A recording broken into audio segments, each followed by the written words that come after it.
kay Bugoy kasi, oo nga naman, ba't pa ako magdidemand? Eh, yun yung trabaho ko dati. Ang daming umano sa akin eh. Galit na galit ka kay Bugoy na Koy ko ikaw naman, hindi ka naman inaano ng tao. Oo, tsaka na yan. Ba't pinagtatanggol mo si Bugoy? Hindi ko pagtatanggol yun, hindi nga ako nanonood doon. Parang pinagtatanggol. Akala ko pa hindi ka nanonood doon, bakit alam na alam yung kwento? Hindi. Dumaan, di ba, lagi dumadaan sa mga feed? May nag-comment doon na kilala niya yung mga ano. Hindi, ibig sabihin, pinapanood mo nga. Hindi mo naman malalaman yung istorya kung hindi mo pinanood Daddy. Oo. Di ba ang mga dumadaan sa feed, mga cut-cut na lang, hindi naman buo yun? Pero malalim yung nalaman mo na yun, ha?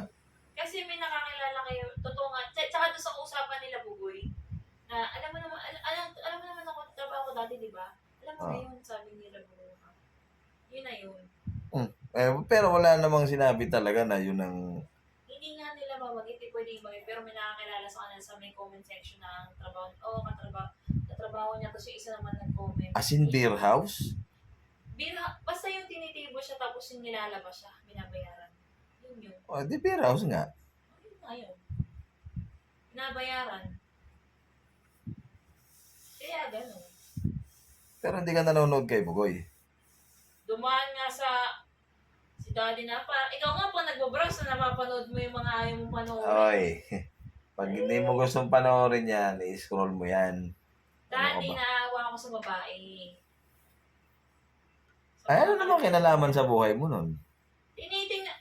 Binanatan na naman niya ako ng conversation na gusto niyang magtalo kami. Hindi ako lang... Binanatan mo na Ikaw to Hindi eh. Ikaw to nagkukwento lang ako tapos sasabihin babanata mo. Pag ikaw nagkukwento may... sino Huwag kang sarcastic lang. Ikaw binarapara ko ha. Sino nag-open ng... Hindi kita ginaganyan ha. Ako nananahimik. Pag ikaw nagkukwento sa akin, hindi kita binabasa. Ako nananahimik ako Hindi kita nagsiselfone. binabasa sa iyo naman. Naman. Parang walang kwenta nga yung mga pinagsasabi mo sa akin tungkol sa ibang vlogger eh. Ano ka dyan?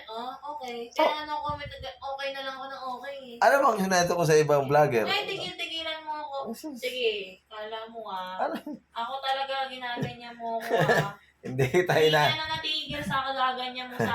Ano mo ganyan mo sa buhay mo yan? Hindi nga Kaya ito, hindi kita ginagay, puro walang kwenta yung ibang pinapanto sa akin. Ano bang kwento ko sa'yo, Abel? Tigilan mo ako. Wala kang maalala. Hindi. Ako, sa dami ng inano mo, gusto mo maalala ko pa lahat? Kasi wala naman akong kwento Tigilan ganyan. mo ako, Hindi ako kagaya mo na nagkwento pa lang. ba't yung mga, mukbang mo, di mo nakakatuwa na, yung kwento, tingnan mo. Hindi Gusto- naman... Ano mo nalaman sa buhay mo? Kumita ka doon? Pagkain yun ah. Kumita ka doon? Oo. Nagkapera ka doon? Oo. Ay, binata naman yan. LOL! Hindi mo madajustify yung sinasabi mo sa akin ngayon. At tinatanong ko nga. Hindi mo kayang i-justify yan. Pero galit ka kay Bugoy. Nako po niya talaga. Pero galit ka kay Bugoy na Koy. Kasi namamalit ang babae. Kaya galit ako. Paano nga minamalit? Binigyan ng bahay. Sabi na nga pa yung pinagtatanggol niya eh. Paano nga minaliit yun? Pinagtatanggol niya. Hindi ko pinagtatanggol yun. Maliit ang tingin niya. Doon lang tayo sa tama.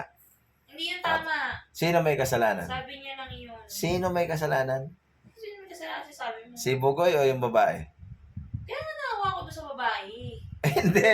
Sagutin mo yung tanong. Sino may kasalanan? Si Bugoy o sila Bruha? Ng alin? Kasalanan ng alin? Bakit siya nagkakagano? Bakit siya minamaliit? Ano parang minamali? Sila Bruha may kasalanan. Kasi sumama siya kay Bugoy. Kaya siya minamaliit. Alam mo minamaliit ka, sumama ka pa. Pero nga. Wala siya pupuntahan eh. Hindi totoo yun. Alin? Sus, hindi totoo yun. Yun yung mindset niya. Masyado ka lang nagangad ng malaki. Kaya yun, no choice ka na. Pero tutuusin, kaya mo naman kumita kahit di. Naghangad na mo. Yun yung mindset niya. Wala kang sisisihin. Ganun talaga buhay. Wala nang tatanggap sa kanya. Ang labanan ng buhay, di ganun na lang. Diba? Ganun lang kasimple. Yun yung mindset niya, wala nang tatanggap sa kanya. Yun nga eh. Maganda yung, pag ako gumawa, 4 joints. Hindi mo 4 joints ka po, tsaka naman. Wala akong pake. Alam mo, 4 joints. Kahit 4 joints ka dyan, hindi kita pipigilan. Business Kaya lang. akong kumita ng Ang ginagawa mo kasi... Pigilan mo ako sa 4 joints kasama ka ng mga babae. Ikaw, ang ginagawa mo, Hindi ako pinapasok mo, nakakama, lol. pinapasok mo na yung buhay. Lol. Hindi ako makapektuhan Kasi Koy, kuha ka lang doon, yung mga pang-business yan. Sabi mo, Ganyan. 4 joints, si For, babae. for join, ay puta pag for join, babae business yun. Pwede ba, Abelia?